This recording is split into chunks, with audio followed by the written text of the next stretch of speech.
बिस्मिल्लाहिर्रहमानिर्रहीम। तो आज जो हमारा टॉपिक है वो है कार्नोट साइकिल और कार्नोट इंजन। ये बहुत इंपॉर्टेंट टॉपिक है, यहाँ से क्वेश्चन की चांसेस बहुत ज़्यादा होते हैं।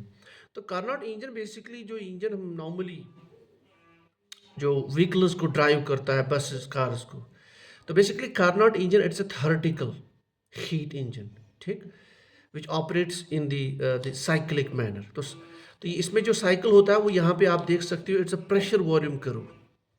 इसमें आप देख सकते हो there are four curves, curve AB.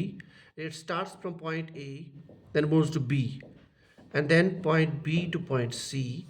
So this is also increase in the volume.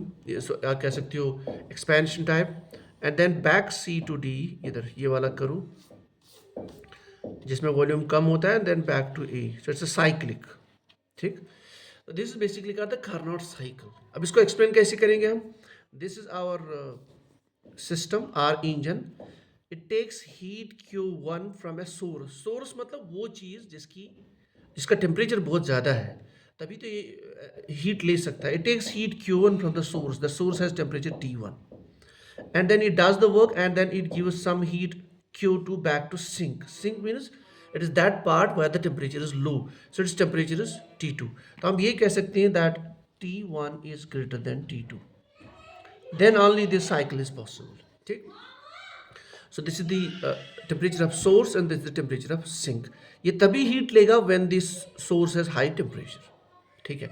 अब कार्नोट साइकिल में क्वेश्चन कहाँ से आता है? देखिए, ये जो डायग्राम से क्वेश्चन आ सकता है कि this area under the curve, this is pressure volume curve.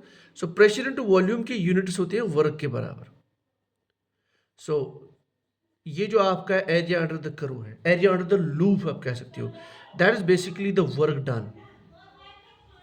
Work done अगर आप कार्नोट साइकिल में बताना वो क्या है, that is basically the area under the curve.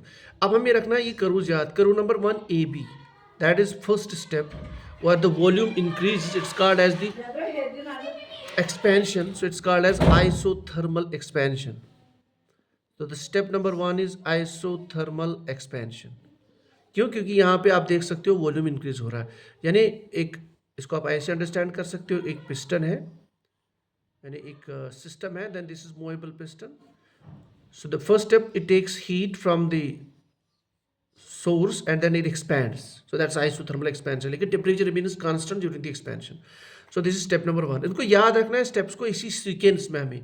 Number 2 step B to C, यहाँ पे भी वॉल्यूम बढ़ रहा है, सो बट यहाँ पे जो है this is adiabatic expansion, adiabatic expansion, but adiabatic means it doesn't take any heat in this step from the surroundings. And then we have third step, that is isothermal, but this is compression।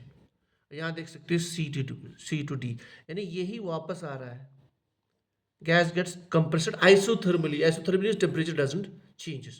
And then the fourth step आप देख सकते हो from D to A, that is basically your adiabatic compression। You know, gas is getting compressed but adiabatically means the heat is not getting exchanged with the surroundings। ये 4 steps, इसकी sequence हमें ऐसी याद रखनी है। अब 4 स्टेप्स में आप first law of thermodynamics apply कर सकते हो। I will just put one example. We have notes it in the earlier classes, change in internal energy is equal to Q plus minus W, ठीक। यहाँ पे expansion है तो W। इस पे आप फर्स्ट लॉ अप्लाई कर लीजिए। आइसोथर्मल एक्सपेंशन में क्या कंडीशन होगी फर्स्ट लॉ की? We know it's isothermal expansion, so the temperature doesn't changes and temperature is related to internal energy, so that means this is 0, ठीक। so when you say this is 0, so that means your आप कह सकते हो that your Q is equal to work। तो जो आप heat absorb करोगे then so work will be done at the cost of heat absorber, so Q is equal W in the step number 1। ऐसे ही आप इन जो आपके 4 स्टेप्स है 1 2 3 4, इन पे आप फर्स्ट लॉ अप्लाई करके फर्स्ट लॉ के रिजल्ट्स निकाल सकते हो। इसमें भी क्वेश्चन आ सकता है। So I will not go into that detail because we have already done it in the previous slide. जो हमारा फर्स्ट लॉ था तो आप अप्लाई कर सकते हो। अब जो इंपॉर्टेंट क्वेश्चन है that is the efficiency of the heat engine, Carnot engine. Now efficiency के लिए हमें याद रखना है it is equal to 1 minus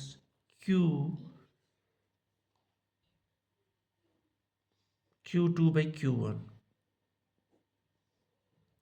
या आप ऐसे याद रख सकते हो, efficiency of Carnot's engine is equal to 1 minus T2/T1, ये हमें याद रखना है शॉर्टकट में, because we need not go on the derivation. ठीक, अब देखिए यहाँ पे Q2/Q1, इसको आप ऐसे भी लिख सकते हैं, Q1 minus Q2 divided by Q1.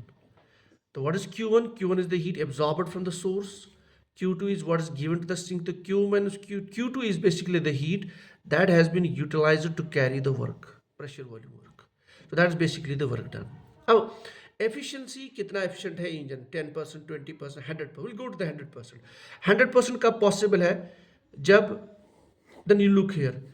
If this T1 minus T2 is equal to T1 by T1, means if the temperature of sink is 0 Kelvin, so if the temperature of sink is 0 Kelvin, this becomes 0, so it becomes T1 by T1, that means this is 100% efficient. So a Carnot's engine is 100% efficient when the temperature of sink is 0 Kelvin. 0 Kelvin is minus 273 degree. लेकिन हम जानते हैं as per the third law, yeah, when the temperature decreases, the system gets freezing down at 0 Kelvin. All the matter freezes.